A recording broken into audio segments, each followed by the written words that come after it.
नमस्कार दोस्तों, बहुत बहुत स्वागत है आपका यूपीएससी अनस्टॉपेबल में। आप हैं मेरे साथ, मेरा नाम है सुमित। और दोस्तों यहाँ पर एक बहुत ही इंपॉर्टेंट टॉपिक को डिस्कस करने जा रहे हैं। ये टॉपिक जुड़ा हुआ है हमारी डेटा सिक्योरिटी से, हमारी प्राइवेसी से, और साथ ही में नेशन की सिक्योरिटी से एट लार्ज।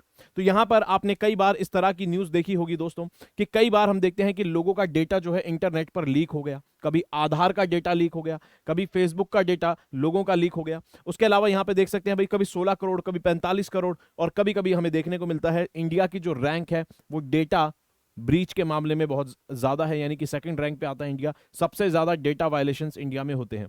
इससे एक और चीज पता चलती है कि जो भी हम डेटा जनरेट करते हैं इंटरनेट को चलाते हुए, वो सेफ नहीं है। तो हमारी सिक्योरिटी, हमारी प्राइवेसी सब यहां पर खतरे में आ जाती है जब इस तरह से डेटा जो है वो लीक होते हैं।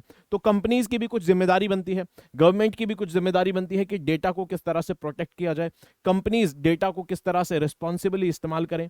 और ये सारी चीजें जुड़ी हुई हैं हमारी पर्सनल सिक्योरिटी से, हमारी प्राइवेसी से तो जुड़ी हुई हैं, लेकिन साथ ही में ये इंडिया का जो डिजिटल इकोसिस्टम है उससे भी जुड़ी हुई है।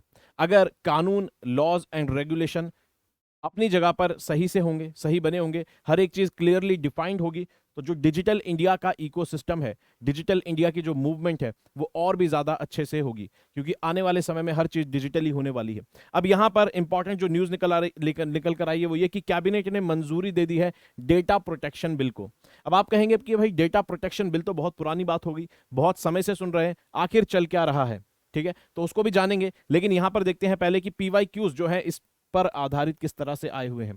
अगर देखिए 2018 के मेंस में, तो आप यहां पर देखेंगे कि direct justice BN Sri Krishna की जो कमेटी बनी थी डेटा प्रोटेक्शन का बिल बनाने के लिए, उस उन्होंने पहले रिपोर्ट बनाई थी। उस रिपोर्ट पर आधारित डायरेक्ट क्वेश्चन पूछा गया है। ठीक है, डायरेक्ट डेटा प्रोटेक्शन पे पूछा गया है क्वेश्चन मेंस के अंदर। उसके अलावा यहां पर 2019 के प्रीलिम्स में क्वेश्चन पूछा गया है कि यूरोपियन यूनियन ने जिस प्रकार का अपने देश के अंदर, जिस प्रकार से अपने रीजन में, यानी पूरे यूरोपियन यूनियन ने जिस तरह के डेटा प्रोटेक्शन के कानून को अपनाया है, जनरल डेटा प्रोटेक्शन रिजीम, उसके ऊपर क्वेश्चन पूछा गया है, जो कि सबसे ज्यादा कॉम्प्रिहेंसिव लॉ माना जाता है पूरी दुनिया में अभी तक का डेटा प्रोटेक्शन को लेकर। उसके ऊपर क्वेश्चन पूछा गया है, और साथ में ये पेपर हमारी सिलेबस GS2 और GS3 से डायरेक्टली रिलेटेड है।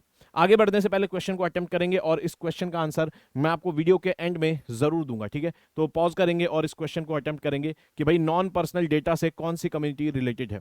अब यहां पर हमने बात करी कि भाई जस्टिस बीएन श्री कृष्णा की कमेटी बनी, और उसके बाद आज 4 साल हो गए हैं, ये पूरा प्रोसेस अभी भी पाइपलाइन में है, और हमारे पास एक डेटा प्रोटेक्शन कानून बनकर हाथ में नहीं आया है। अभी ये बिल की फॉर्म में ही है। तो यहां पर शुरुआत इसकी इस तरह से होती है बैकग्राउंड में, कि 2017 के अंदर 9 जज बेंच KS पुट्टू स्वामी केस के अंदर जजमेंट देती है कि प्राइवेसी जो है ये एक फंडामेंटल राइट है अंडर आर्टिकल 21।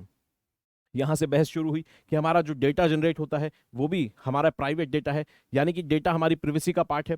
तो यहां पर प्रिवेसी को कंट्रोल करने के लिए, प्रिवेसी को रेगुलेट करने के लिए, और प्रिवेसी को प्रोटेक्ट करने के लिए जरूरत थी कि एक खास प्रकार का डेटा के ऊपर यहां पर रेगुलेशंस लाए जाएं। यहां पे कमेटी बनती है justice BN Sri Krishna committee, जो कि ड्राफ्ट डेटा प्रोटेक्शन बिल लेकर आती है 2018 में, और अभी तक ये कानून बनकर नहीं सामने आया है। पब्लिक कंसल्टेशन वगैरह इन सारे प्रोसेस में ही अटका हुआ था। ये जो पूरा मामला है, अब दोबारा से जो कैबिनेट ने मंजूरी दी है डेटा प्रोटेक्शन बिल को पार्लियामेंट में लाने के लिए, मॉनसून सत्र के अंदर आएगा। ठीक है, मॉनसून सेशन में दोबारा इंट्रोड्यूस किया जाएगा ये बिल। ये जो बिल है डिजिटल डेटा प्रोटेक्शन बिल 2022, ये ओवरऑल पार्ट है पूरे एक आर्किटेक्चर का, जिसके अंदर इंडिया अपने पूरे डिजिटल इकोसिस्टम को यहां पर स्ट्रीमलाइन करेगा और उसको सही से रेगुलेट करेगा। इसके अंदर आपको इंपॉर्टेंट बिल्स देखने को मिलेंगे, जैसे डिजिटल इंडिया बिल। ये क्या करेगा? जो हमारी साइबर सिक्योरिटी है उससे रिलेटेड है। Technology act information technology act 2000 जो है, इसको रिप्लेस करके क्या लेकर आएंगे? Digital India bill. उसके अलावा यहां पर टेलीकम्युनिकेशन सेक्टर के लिए यहां पर आएगा इंडियन टेलीकम्युनिकेशन बिल 2022, और उसके अलावा policy for non personal data governance भी लेकर आई जाएगी। यानी कि जो नॉन पर्सनल डेटा होता है, जैसा ऐसा डेटा कि भाई जिसमें हमारा एड्रेस, नाम, फोन नंबर नहीं है, जैसे कि भाई आप किस तरह के कपड़े पहनते हैं, आप किस तरह के खाने को ऑर्डर करते हैं, इस तरह का जो डेटा है उसके लिए भी, नॉन पर्सनल डेटा के लिए भी कानून लेकर आए जाएंगे। और ये पर्सनल डेटा के लिए अभी protection bill, personal data protection bill 2022 जो है, इसको इंट्रोड्यूस किया जाएगा मॉनसून के सेशन में। अब इसके इंपॉर्टेंट प्रोविजंस क्या है? सबसे पहले तो ये जो बिल है, ये इंडिया के अंदर जो डेटा जनरेट हो रहा है उस पर लागू होगा ये कानून। उसके अलावा जो भी इंडिया के यूजर्स अगर मान लीजिए डेटा जनरेट कर रहे हैं और बाहर की किसी कंपनी के थ्रू डेटा जनरेट हो रहा है, ठीक है, डेटा अगर प्रोसेसिंग बाहर हो रही है, जैसे मान लीजिए फेसबुक है, माइक्रोसॉफ्ट है, गूगल है, इन सब का डेटा आप देखेंगे कि बाहर स्टोर करते हैं ये। तो अगर इंडिया का कोई यूजर इस तरह से डेटा जनरेट कर रहा है कि उसका डेटा प्रोसेस बाहर हो रहा है, स्टोर बाहर हो रहा है, तो यहां पर उस पे भी ये कानून लागू होगा, ठीक है। इंडिया और आउटसाइड दोनों में जो डेटा प्रोसेस हो रहा है उसके ऊपर कानून लागू होगा। साथ में डेटा फिड्यूशरी आपको पता होना चाहिए किनको कहा गया है। डेटा फिड्यूशरीज वो कंपनी है जो डेटा जनरेट करती हैं, डेटा को ओन करती हैं, डेटा को रखती हैं अपने पास, प्रोसेस करती हैं, और डेटा को अपने पास रखने के बाद डेटा को डिलीट भी करती हैं जब जरूरत खत्म हो जाती है। तो ये जो फिड्यूशरीज हैं ये आपको पता होने चाहिए, ये क्या करेंगी, डेटा को मेंटेन करेंगी और उसके बाद जब पर्पस सर्व हो जाएगा तो डेटा को डिलीट भी करके देंगी, ठीक है। और जो व्यक्ति डेटा जनरेट कर रहा है ये उसका अधिकार होगा कि भाई उसका डेटा जो है अगर वो चाहता है डिलीट हो तो वो डिलीट होना चाहिए, ठीक है। डेटा प्रोटेक्शन बोर्ड यहां पर बनाया जाएगा जो कि एक एडजुडिकेटरी बॉडी होगी, यानी कि इस तरह की संस्था होगी जो क्या करेगी, दो पार्टीज के बीच में अगर किसी प्रकार का कॉन्फ्लिक्ट है डेटा को लेकर, डेटा सिक्योरिटी प्रिवेसी को लेकर, तो वहां पर जो शिकायतें हैं लोगों की उसको सुनेगी यहां पर, यानी कि डेटा प्रिवेसी से रिलेटेड जो भी इश्यूज होंगे उनको डील कौन करेगा, डेटा प्रोटेक्शन बोर्ड, ठीक है। यानी कि एक तरह की यहां पर एक तरह का इंस्टीट्यूशन बनाया जाएगा। साथ ही में यहां पर एक प्रोविजन है voluntary undertaking. Voluntary undertaking provision के तहत अगर कोई कंपनी डेटा ब्रीच करती है, कोई वायलेशन करती है, कानून को तोड़ती है, तो वो कंपनी क्या करेगी, खुद जाकर बता देगी कि भाई डेटा प्रोटेक्शन बोर्ड जो है उसको जाकर खुद ही बता देगी कि हमसे एक कानून जो है टूटा है, वॉलंटरी जाएगी और बता देगी। इसमें क्या होगा, एक फी उस पर लगेगी, यानी कि पेनल्टी फी यहां पर लगेगी, एक पेनल्टी चार्ज उस कंपनी के ऊपर लगेगा और ये मामला सेटल कर दिया जाएगा, ठीक है। और यहां पर अगर जिस तरह से वायलेशन होते रहेंगे, अगर रिपीटेड वायलेशन होंगे, रिपीटेड कानून को तोड़ा जाएगा बार बार, तो यहां पर जो फीस है वो भी बढ़ जाएगी। और यहां पर बताया गया है लगभग, जैसे हाईएस्ट पेनल्टी हो सकती है लगभग 250 करोड़ पर इंस्टेंस। अगर बार बार डेटा वायलेशन कंपनी करती है तो उसके ऊपर एक बार कानून तोड़ने के, अगर बार बार करती है तो उसके बाद हर बार कानून तोड़ने पर हो सकता है हर इंस्टेंस पे उस पर 250 करोड़ की पेनल्टी भी लग सकती है। अब यहां पर अगर बात करें कि भाई कंसर्न्स क्या है इस बिल को लेकर, कुछ कंसर्न्स हैं, कुछ लोगों की चिंताएं हैं। कंसर्न्स ये हैं कि भाई सेंट्रल गवर्नमेंट का कंट्रोल काफी ज्यादा एक्सेस यहां पर देखने को मिल रहा है, कई लोगों की ये शिकायत है, ठीक है। तो एक्सपर्ट्स की शिकायत ये है कि भाई कानून जो ये बनाया जा रहा है सरकार का इस पे कंट्रोल डेटा पर काफी ज्यादा होने वाला है। जैसे कि भाई सरकार, सेंट्रल गवर्नमेंट को एग्जेम्पशंस दिए गए हैं डेटा को कंट्रोल करने के मामले में। प्राइवेट जो कंपनीज हैं उनको तो रेगुलेट किया जाएगा बिल्कुल, लेकिन जो सरकार की एजेंसीज हैं अगर वो आपका डेटा एक्सेस करती हैं बिना आपकी मर्जी के, आपकी प्राइवेसी को वायलेट करती हैं, तो यहां पर उनको एग्जाम्पशन दिया गया है। और एग्जाम्पशन किस आधार पर दिया गया है, वो नेशनल सिक्योरिटी के आधार पर, ठीक है, और पब्लिक ऑर्डर और फॉरेन रिलेशन मेंटेन करने के आधार पर सरकारी एजेंसीज को ये सारे एग्जाम्पशंस मिलते हैं, ठीक है। सरकारी कंपनियों को छूट मिलती है, सरकारी एजेंसीज को छूट मिलती है इस मामले में कि वो आपकी प्राइवेसी को ब्रीच कर सकते हैं, ठीक है। उसके अलावा यहां पर जो प्राइवेट सेक्टर है उसको कंट्रोल किया जाएगा, ठीक है। चलिए, उसके अलावा यहां पर जो डेटा प्रोटेक्शन बोर्ड बनेगा उसमें भी जो जो उसका चीफ है, जो उनके हेड है, उनको अपॉइंट करने की अथॉरिटी भी किसके पास होगी, सेंट्रल गवर्नमेंट के पास होगी। यानी कि यहां पर कोई इंडिपेंडेंट मैकेनिज्म नहीं है कि भाई कोई कमेटी बनी, कोई ऐसी कमेटी बनी जिसके अंदर सरकार के भी लोग हों, जिसके अंदर लीडर ऑफ ऑपोजिशन भी हो, ठीक है, और जिसके अंदर सिविल सोसाइटी भी हो। इस तरह की कोई बॉडी बननी चाहिए जो कि head of the data protection board को अपॉइंट करे। लेकिन यहां पर देखते हैं डेटा प्रोटेक्शन बोर्ड के जो चीफ है उनको अपॉइंट करने की सारी पावर किसके पास होगी, सेंट्रल गवर्नमेंट के पास होगी, ठीक है। चलिए, उसके अलावा यहां पर एक और कंसर्न बताया जा रहा है कि भाई राइट टू इंफॉर्मेशन एक्ट जो है उसके तहत ये हो सकता है कि राइट टू इंफॉर्मेशन एक्ट को भी के ऊपर भी कुछ नुकसान हो सकता है। जैसे कि ये जो नया डेटा प्रोटेक्शन कानून आएगा हो सकता है इसके अंदर जो सरकारी कर्मचारी हों, जो सरकारी ऑफिसर्स हों, उनके जो पर्सनल डेटा है वो प्रोटेक्ट किया जाए। और उसके चक्कर में ये हो सकता है कि जब किसी अधिकारी की जानकारी मांगी जाए तो वो डिनाई कर दिया जाए क्योंकि उनका डेटा प्रोटेक्टेड है उस कानून के तहत। तो आरटीआई के अंदर अगर कोई व्यक्ति कल को आरटीआई फाइल करता है कि भाई मुझे इस पर्टिकुलर ऑफिसर के बारे में कुछ पर्टिकुलर जानकारी चाहिए, तो हो सकता है उसका डेटा जो है पर्सनल डेटा के नाम पर प्रोटेक्ट किया जाए, ठीक है। तो यहां पर देख सकते हैं गवर्नमेंट फंक्शनरीज जो है उनका डेटा भी यहां पर प्रोटेक्ट हो सकता है, जिससे आरटीआई कि कानून के इंप्लीमेंटेशन में थोड़ी सी यहां पर समस्या देखने को मिल सकती है। अब चेंजेस क्या हैं, कुछ खास प्रकार के चेंजेस हमें यहां पर देखने को मिलते हैं।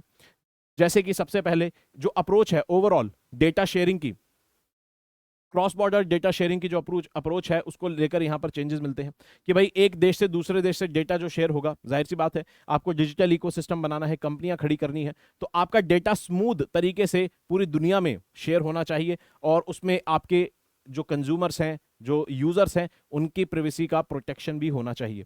तो यहां पर एक अप्रोच जो बदलाव देखने को मिलेगा वो ये कि यहां पर शिफ्ट किया जा रहा है व्हाइट लिस्टिंग से ब्लैक लिस्टिंग की तरफ।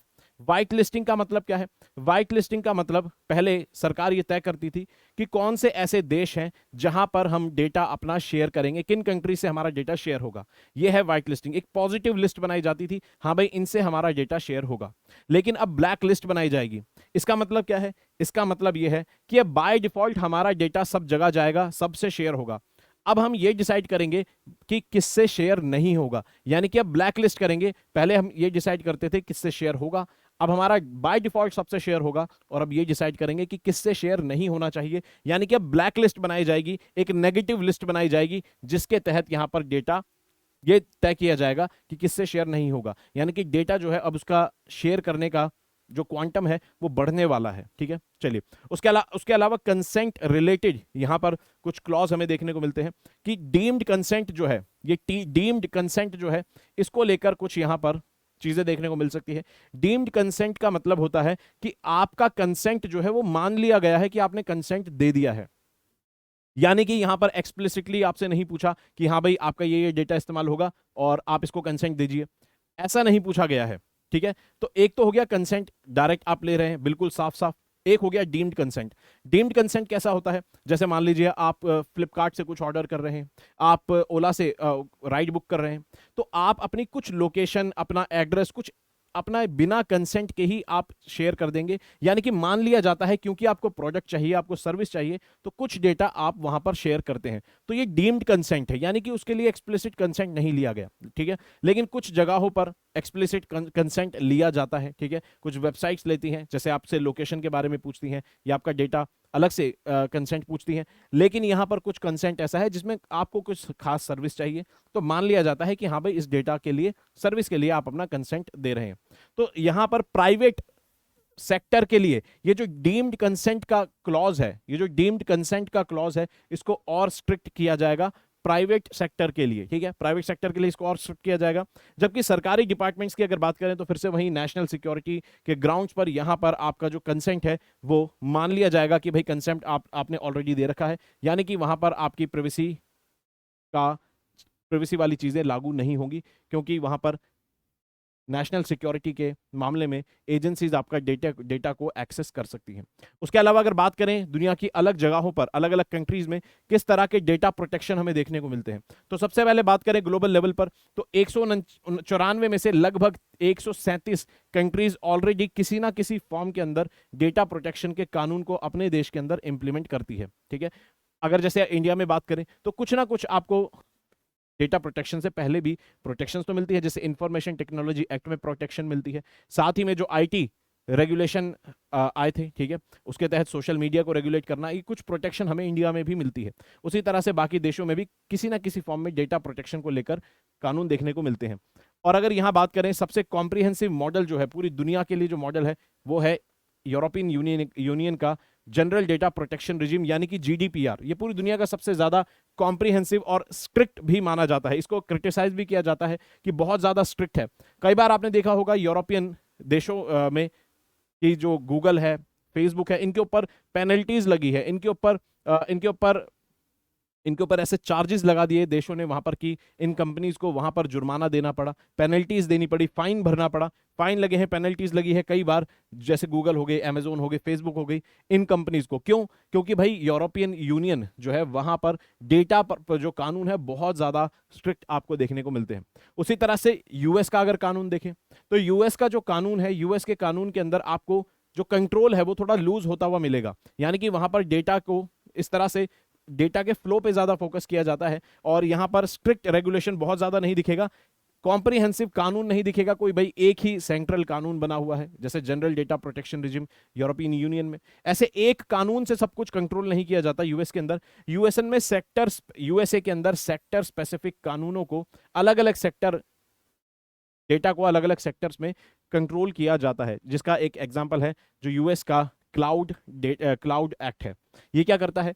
ये अलाउ करता है प्राइवेट कंपनीज को भी कि वो डायरेक्टली अपना जो डेटा है वो दूसरे देशों को शेयर कर सकती हैं, ठीक है। यानी कि प्राइवेट सेक्टर को यहां पर ज्यादा लेवरेज दिया जाता है कि वो डेटा का इस्तेमाल कर सकें, और प्रिवेसी का भी ध्यान रखा जाता है। तो सेक्टर स्पेसिफिक रेगुलेशन है, एक सेंट्रलाइज रेगुलेशन यहां पर नहीं है। और जैसा कि आप जानते हैं दोस्तों, आप मेरे साथ जुड़ सकते हैं अनअकैडमी की फ्री लाइव क्लास के अंदर, जिसके अंदर हम वर्ल्ड हिस्ट्री को पढ़ रहे हैं, और साथ ही में अब इसका टाइमिंग चेंज हो गई है। अब यहां पर शाम को 6 बजे क्लास होती है प्लस कोर्स की, जिसके अंदर हम एनसीईआरटी कर रहे हैं 9th से 12th क्लास की हिस्ट्री की एनसीईआरटी, जिसके अंदर ओल्ड एनसीईआरटी हम कवर कर रहे हैं। साथ ही में आप देख सकते हैं अनअकैडमी आपको तैयारी कराता है, 12, 18 और 24 महीने के कोर्सेज हैं, एक्सटेंडेड वंस मिलते हैं, प्री मेंस और इंटरव्यू तक की सभी गाइडेंस आपको मिलती है। और अनअकैडमी का कोई भी कोर्स खरीदना हो तो SMK लाइव कोड का इस्तेमाल कर सकते हैं।